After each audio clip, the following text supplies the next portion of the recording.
दोस्तों, इस मॉडिफायर्स में आपका स्वागत है। आज हम जा रहे हैं अपनी गाड़ी किया कैरेंस की व्हील अलाइनमेंट और बैलेंसिंग करवाने। व्हील अलाइनमेंट और बैलेंसिंग एक इम्पॉर्टेंट सर्विस है जो काफ़ी लोग डिले करते हैं, मिस करते हैं और कुछ लोग नहीं भी करवाते। तो मेरे हिसाब से as per the good driver experience तो आपको व्हील अलाइनमेंट और बैलेंसिंग करवानी चाहिए। मेरी गाड़ी 16,000 किलोमीटर चल चुकी है और लास्ट मैंने व्हील अलाइनमेंट बैलेंसिंग जो है वो 12,000 किलोमीटर पे करवाई थी। व्हील अलाइनमेंट बेसिकली आपके गाड़ी के सस्पेंशंस के एंगल्स को वो एडजस्ट करते हैं ताकि जब गाड़ी आपकी रोड पे चल रही है तो वो इधर उधर भागे नहीं, लेफ्ट राइट में भागे नहीं। और बैलेंसिंग जो होती है वो बेसिकली टायर के अंदर जो वेट लगता है, जो व्हील के अंदर जो वेट लगता है उसको वो इवनली डिस्ट्रीब्यूटेड होना चाहिए सारे टायर्स में। और ज़्यादा चार्ज नहीं लगता। लास्ट टाइम मेरा चार्ज लगा था अराउंड 1400 समथिंग चार्ज लगा था। और ये बेसिकली डिपेंड करता है कि आपका टायर्स में कितने वेट लग रहे हैं। और मेरी गाड़ी में जो टायर्स जो लगे हुए हैं वो एलॉय व्हील्स नहीं है। एलॉय व्हील्स का जो वेट है उसका कॉस्टिंग ज़्यादा होती है, तो टायर्स के अंदर जो वेट जो लगता है उसकी कॉस्टिंग कम होती है। बेसिकली डिपेंड्स ऑन वेट की कितना ग्राम वेट लग रहा है उसके बेसिस पे वो चार्ज करते हैं। हम आ गए हैं एमआरएफ के ऑथराइज सर्विस सेंटर पे, ज्योति टायर सेल्स के नाम पे। ये है ओल्ड फरीदाबाद में, जो कि मेन चौक पे पड़ता है। और यहाँ पर व्हील अलाइनमेंट और बैलेंसिंग करेंगे। क्या नाम है आपका? ओम प्रकाश जी। ओम प्रकाश जी, हमारे दर्शकों को बताइए, किया कैरेंस हमारी गाड़ी है और इसके अंदर नॉर्मल टायर लगे हुए हैं और सिंगल स्पोर्ट टायर। अब इसके अंदर व्हील अलाइनमेंट और बैलेंसिंग हम करा रहे हैं। लास्ट मैंने 12,000 किलोमीटर चलवाई थी, तो आइडियली कितने किलोमीटर हो गए? 5,000। हमारे दर्शकों को एक बार बताओ कि अलाइनमेंट और बैलेंसिंग बेसिकली डिफरेंस क्या है? जो अलाइनमेंट होती है हमारी गाड़ी की, हमारी गाड़ी की एक लाइन में सीधे ऊपर चलनी चाहिए, स्टीयरिंग बिल्कुल सॉफ्ट होना चाहिए और टायर अनइवन वियर नहीं होना चाहिए। तो हमारा अलाइनमेंट का प्रोसेस है। जो बैलेंसिंग जो होती है उसके लिए हमारी गाड़ी में माइग्रेशन की नीचे बिल्कुल भी। अच्छा, पहले आप अलाइनमेंट करा देंगे। पहले अलाइनमेंट करना है। ठीक है। ये रोबोटिक में लगे चाहिए। अच्छा, ये रोबोटिक अलाइनमेंट है। रोबोटिक अलाइनमेंट में क्या डिफरेंस होगा? ऑटोमेटिक मशीन है। ऑटोमेटिक मशीन होगी। मतलब ये ऑटोमेटिकली डिटेक्ट करेगी कि कहाँ पर अलाइन करना है, कहाँ नहीं करना है। ये बहुत बढ़िया ऑप्शन है। ये हमें कोई टायर कुछ नहीं लगाना, ना कोई सेंसर लगाना। अच्छा, तो सबसे ध्यान से लगाना आपको, उसके बाद ऑटोमेटिक करेगी। ठीक। अभी हमारे पूरे नॉर्थ इंडिया में एक ही मशीन है। ओके, हमारे पास ही एक ही मशीन है।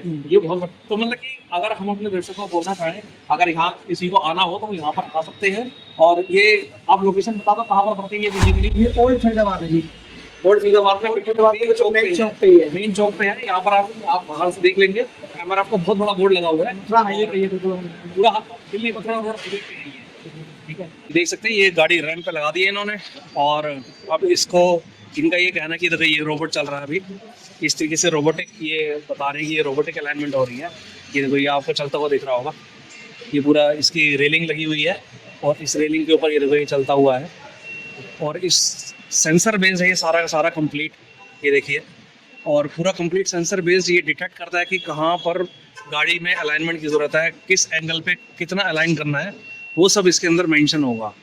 और इसी रोबोटिक अलाइनमेंट के बेसिस पे ही गाड़ी की एंगल एडजस्ट किए जाएंगे। स्क्रीन पे दिखा रहा है ये कि कहाँ पर कितना अलाइन है कितना नहीं है। ये देखो, अब ये इन्होंने टेस्टिंग कर ली है पूरी और आप देख सकते हैं ऑलमोस्ट सभी जगह ग्रीन आया है, सिर्फ एक जगह रेड आया हुआ है। उस रेड को ये करेक्शन करेंगे और करेक्शन करने के बाद उसको भी ये ग्रीन में कन्वर्ट करेंगे। जब ये सारा ग्रीन हो जाएगा तो ये हेल्दी रिपोर्ट शेयर करेगा कि हाँ ये कंप्लीट अब हेल्दी है और इसमें अब अलाइनमेंट की जरूरत नहीं है। ये है कि मेरे पास रोड फोर्स बैलेंस रहेगी। ये हमारे जो टायर में बबलिंग होती है 0 से लेकर हाई स्पीड तक, कितनी स्पीड तक आप 150 60 70 80 200 तक पूरी बबलिंग कंट्रोल करेगा। तो ये बेसिकली एलॉय व्हील्स के लिए स्पेसिफिक है। हाँ, ये एलॉय व्हील्स के लिए। अच्छा, ये क्या है, शोरूम में लगाने पीछे तो टायर को दबा के फिर बैलेंस करता है, कंट्रोल करता है। ओके। और जितना वेट हमारा गाड़ी शेयर डालती है उतना ही वेट। अच्छा, फुल प्रेशर के साथ वो टेस्ट करता है कि किस तरीके से वो इसको बैलेंसिंग करनी है या कितने वेट की रिक्वायरमेंट है। हालांकि खाली टायर नहीं करता ये, नहीं, विद प्रेशर के साथ के साथ ही करता है। Okay okay. और एक चीज और है, बहुत एडवांस मशीन है, इसके टायर खोल के ऐसे लगा देंगे हाँ। तो ऑटोमेटिक डिटेक्ट कर लेती है उस गाड़ी का व्हील है।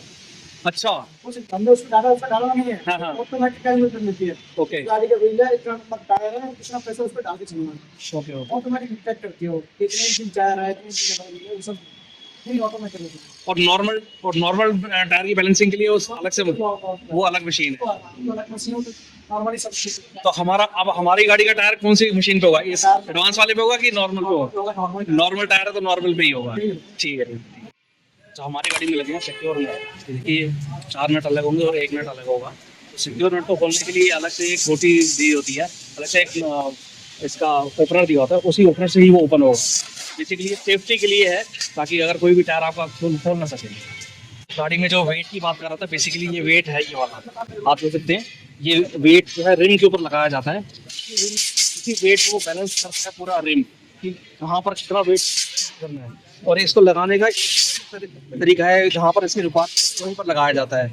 और ये वेट जो है इस तरीके से नॉर्मल रिम में इस तरीके से लगाते हैं और अलॉय रिम में अलग तरीके से लगाते हैं, उसमें पेस्टिंग होती है। देखिए ये नॉर्मल टायर बैलेंसिंग की मशीन है, जो बिना अलॉय वाले टायर जो होते हैं ये उसको बैलेंसिंग कर रहे हैं। और जो मैंने आपको बताया था अलॉय टायर की बैलेंसिंग की मशीन वो अलग है और नॉर्मल टायर के बैलेंसिंग की मशीन अलग है। टायर में पहले फुल एयर प्रेशर भरा जाता है और फिर एयर प्रेशर भरने के बाद इसको कंप्रेस सेट करके फिर इसकी बैलेंसिंग की जाती है। ये देखिए ये अब रोटेट होगा और जहाँ पर भी इसको अनइवन लगेगा वहाँ पर ये स्टॉप हो गया है। अब उसके अकॉर्डिंग ये देखिए ये वेट निकालेंगे पुराने वाला और इसको नए वेट के हिसाब से एडजस्ट करेंगे कि कहाँ पर वेट की रिक्वायरमेंट है। यही सर्विस जो है टाइमली मेंटेन करनी चाहिए। जब भी हम गाड़ी ड्राइव करते हैं रोड पे, गड्ढों में जब गाड़ी जाती है तो वो रिम जो है कहीं से डेंट भी पड़ सकता है, कहीं भी कुछ भी हो सकता है। अलाइनमेंट हमारी हो चुकी है, बैलेंसिंग भी हो चुकी है। बैलेंसिंग का ये लास्ट पार्ट था जिसमें अब ये व्हील टाइट कर रहे हैं, अब इसको पूरा क्लोज कर रहे हैं। और अब देख सकते हैं जैसे अभी ये देखो इसके ऊपर लिखा हुआ है LF, यानी कि लेफ्ट फ्रंट। तो लेफ्ट फ्रंट वाला चेंज कर दिया इन्होंने। ये पीछे का टायर अब आगे का टायर अब पीछे आ चुका है। तो इस तरीके से ये अलाइनमेंट क्रॉस अलाइनमेंट करते हैं, सॉरी क्रॉस बैलेंसिंग करते हैं और टायरों की जो लाइफ जो है इसी से मेंटेन होती है। पास एक मशीन और है जो सेफ्टी फैसिलिटी है इसकी। ये गाड़ी का पूरा सस्पेंशन, सॉफ्टवेयर, एक्सेल, ब्रेक सब भी इसको ब्रेक बनाने में बारीकी से हमारा सॉफ्टवेयर के सेटअप चल रहा है, एक्सेलरेटर चल रहा है, ब्रेक सिस्टम। अच्छा, तो इसमें पूरा मतलब कि ब्रेकिंग सिस्टम कैसे चल रहा है, किस तरीके से चल रहा है? सॉफ्टवेयर टेस्ट करेगी, एक्सेल टेस्ट करेगी, ब्रेक टेस्ट करेगी। ओके, तो ये बेसिकली क्या रिपोर्ट निकालती है कैसे? पूरी बारीकी चेक करेगी, पूरा सब चीज चेक करेगी, रिपोर्ट बना देगी। ओके, और इसका ये कहाँ पर सिस्टम लगाओ, इस सिस्टम पे? अच्छा, यहाँ पर इस सिस्टम पे चेक होता है। सॉफ्टवेयर इसके वहाँ पे वो हार्डवेयर है, वहाँ पे टेस्ट करेगी, यहाँ पे रिपोर्ट करेगी। अच्छा, तो यहाँ पर ये गाड़ी पूरी चलेगी? पूरी चलेगी। पहले फ्रंट व्हील चलेगा, हाँ जी। फिर रियर व्हील चलेगा। फ्रंट व्हील चलेगा फिर रियर व्हील चलेगा। और रिपोर्ट देगी। तो बेसिकली वो डिटेक्ट क्या करता है, बेसिकली थोड़ा सा एक्सप्लेन करो। हमारा जो शॉकर है वो एडजस्ट करेगा ऐसे। अच्छा, शॉकर को वो टेस्ट करेगा कि अच्छा, शॉकर टेस्टिंग मशीन है एक तरीके से ये, कि शॉकर वो किस तरीके से वो टेस्ट कर रहा है और कितनी सस्पेंशन। अगर बाय चांस अगर जैसे मान लिया शॉकर ढंग से काम नहीं कर रहा है तो फिर कैसे आप चेक करोगे? दिखा देती है वहाँ पे। अच्छा, उसकी वैल्यू दिखाएगा। प्रॉपर शॉकर उसकी वैल्यू कितनी होनी चाहिए। ओके और ये उसके बाद ये इसमें डिफेक्ट है तो फिर कितनी वैल्यू आएगी। ओके, इसके बाद रोलर घुमा हुआ है, इस पे घूमेगी तो इसके बाद एक्सेल और ब्रेक टेस्ट करेगी। अच्छा, एक्सेल और ब्रेक, रोलर के ऊपर एक्सेल और ब्रेक टेस्ट होता है। अच्छा, ये रोलर है। अच्छा, इसके ऊपर एक्सेल और ब्रेक टेस्ट होगा। क्या है ये? हेडलाइट से अलाइनमेंट मशीन है। हेडलाइट की? Alignment machine. अच्छा, हेडलाइट अलाइनमेंट मशीन है। ओके, ये भी हमारे क्लिनिकल शायद ही और ओवर इंडिया में एक मशीन है शायद यहाँ पर है। अच्छा, तो ये बेसिकली किस तरीके से करता है? ये जैसे हम गाड़ी की अलाइनमेंट करते हैं वैसे हमारी हेडलाइट की अलाइनमेंट करता है। ये हेडलाइट हमारे लेफ्ट राइट में होती है, हमारा में होती है, ओके, उसको कंट्रोल करता है। तो ये सारा सेंसर बेस्ड है। हाँ। ठीक, तो ये मेरे ख्याल से मैंने ये मशीन तो अभी तक तो नहीं देखी किसी के पास भी। ये फर्स्ट टाइम भी मैं देख रहा हूँ कि हेडलाइट अलाइनमेंट की मशीन भी आती है। अगर आप लोगों को हेडलाइट अलाइन करानी हो तो ये one of the best machine, जो एक हम मैनुअल करते हैं, मेरे ख्याल से शायद स्क्रू ड्राइवर लगा के करते हैं, तो उससे बेटर ये है कि अगर आप इसको कंप्यूटराइज अगर ये इससे अलाइनमेंट कराएं तो ये this is one of the best. पूरी रिपोर्ट इस टाइम निकल चुकी है, जो भी वैल्यूज निकली थी, कितनी अलाइनमेंट कितनी बैलेंसिंग हुई, उसी के बेसिस पे चार्ज डिसाइड हुआ। तो टोटल हमारा बिल बना है 1387 रुपीज़, इंक्लूडिंग बैलेंसिंग और अलाइनमेंट का। फाइनल रिपोर्ट इसी के बेसिस पे। अगर आपको ये वीडियो पसंद आई हो तो इसको लाइक कीजिए, नहीं पसंद आई तो आप इसको डिसलाइक भी कर सकते हैं। डिसलाइक करने से हमें ये पता चलेगा कि इम्प्रूवमेंट कहाँ करनी है। और अगर आप चैनल पे नए बने हैं तो प्लीज इसको सब्सक्राइब कीजिए। सब्सक्राइब करेंगे तो हमें भी अच्छा लगेगा। आज के लिए बस इतना ही, मिलते हैं अगली वीडियो में। जय हिंद, जय भारत।